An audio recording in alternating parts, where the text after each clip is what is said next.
बिस्मिल्लाहिर्रहमानिर्रहीम। अस्सलाम वालेकुम वरहमतुल्लाहि वबरकातुह। एक शख्स की तरफ से ये सवाल आया कि क्या मैं अपनी बीवी से अपने जिस्म पर मालिश करवा सकता हूँ या नहीं। याद रखें कि अल्लाह रब्बुल इज़्ज़त ने निकाह के बाद मियाँ बीवी के दरमियान यानी मर्द और औरत के दरमियान निकाह के बाद हर चीज़ को हलाल और जायज़ करार दिया माँ सिवाय दुबुर में हम बिस्तरी करने के।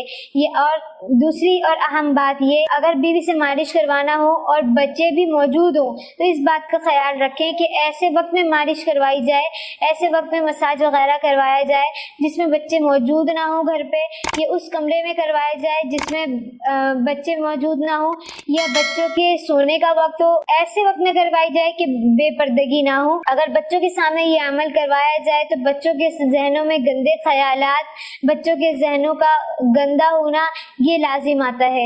आजकल वालिदैन इस बात से बेपरवाह हो जाते हैं कि अगर 1 साल का भी बच्चा है तो उसके सामने हम बिस्तरी करना, बोसो किनार करना या एक दूसरे के साथ बैठना या एक दूसरे की गोद में सर रख कर लेटना, इससे इज्तनाब नहीं करते। अल्लाह रब्बुल इज़्ज़त हम सबको छोटी से छोटी बारीक सी बारीक बात भी दीन इस्लाम के मुताबिक करने की, अमल करने की तौफीक